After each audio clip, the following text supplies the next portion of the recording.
Hello guys! So for today's video, tara samahan nyo kami. Ito pala yung araw ng akika ni Ziad. 5:21 AM na pala at ayaw pang matulog ni Ziad. Naisipan ni Bungo na habang hindi pa inaantok si Ziad, ayusin na lang muna yung decoration. Ito na nga't inayos na. Inabutan pala kami ng 7 AM na. Tapos si Ziad hindi pa rin nakatulog. Hindi ko alam kung excited ba talaga to o hindi lang inaantok. Ito na nga't sakto alas 5 ng hapon, nagising na rin siya. At habang tulog pa si Ziad, may bisita na siyang dumating. Diba? Sana all bisita ang nag-a-adjust. Nga pala yung handa ni Ziad. Yung iba hindi pa naluto. Ito na nga't ginupitan na si Ziad. Alam kung anong problema niyan, ba't sobrang likot. Tuloy, kahit si Ustad nahihirapang kumuha ng buhok niya. Tina lang talaga may taga-rescue na tita. Pagkatapos ng gunting ni Ziad, kumain na rin kami. Decide kasi sila na pagupitan muna bago kumain. Pagkatapos ng kainan, nagkasiyahan naman sila. Sobrang salamat pala sa mga pumunta. Kung may mga trabaho kayo pero binigyan pa rin ninyo ng oras si Ziad. Then po sa mga hadiah ninyo. Simpleng ngiti ng anak ko, alam kong napakasaya niya. Tuwang-tuwa kami. Iba naman ang magulang na hindi matutuwa kung alam na maraming nagmamahal sa anak nila. Nga at tapos na rin sa wakas. Si Ziad halatang hindi pa pagod. Biruin mo ba naman nakatulog kami? Tapos pagkagising ko na lang nakita ko si Ziad na naglalaro. Sabi ko na lang buti hindi umiyak. 30 minutes din kasi akong nakaidlip habang siya naglalaro.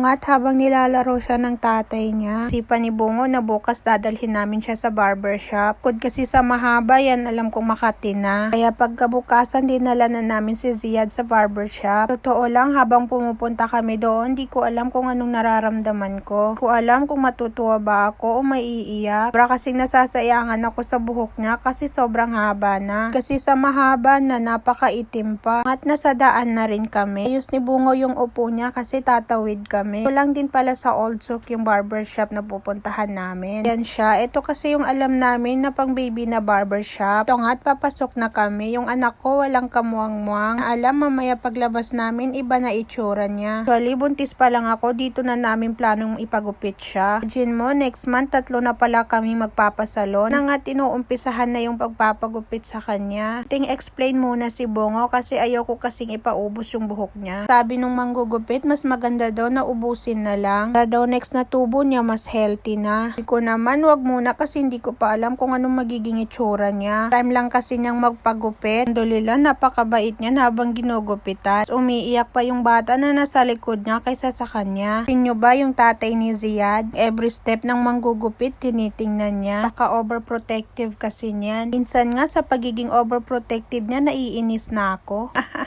Kala mo naman kasi sasaktan yung anak niya eh. Ito na nga't kitang-kita ko na yung pag-iiba ng itsura ni Ziad. Ang gwapo kahit saan tingnan. Naman ako't naiyak. Lalo kasi yung nararamdaman ko. Kasi nasayangan talaga ako sa buhok niya. Masaya naman ako kasi maganda yung kinalabasan ng gupit niya. Ito na nga't malapit ng matapos. Iinip na yan kaya gusto nang umiyak. Dagdag mo pa kasi yung bata na nasa likod niya umiiyak. Ito nga't malapit ng matapos. Kunting bawas na lang ng buhok niya sa taas. So nga dahil umiyak siya hindi talaga natapos. Sabi ni Bunga wag na lang ipagpatuloy kasi umiiyak na. Sabi ng manggugupit sige pero next month kailangan dalhin nyo yan dito ulit. Do yung mga natirang buhok niya nung maliit pa siya tatanggalin. So nga tapos na rin kami kaya dumiretso na kami doon sa Old Souk. Bili lang pala kami ng ice cream. Tapos may batang gustong tumikim ng ice cream kaya pinagbigyan na lang. Kitang kita sa mukha niya na gustong gusto niya. Sobrang gwapo pa talaga ako. After that we decided to go home na rin kasi late na. Pa kasi naming hugasan yung katawan niya kasi may mga buhok. At pagdating sa bahay nilaro agad ng tatay. Tuwa yung bata pero mas tuwang-tuwa yung tatay niya. Ba naman ang hindi matutuwa? Yan kagwapo yung nakikita mo. Mahaba man o mababa yung buhok niya napakagwapo pa rin. The way, thank you po sa panonood.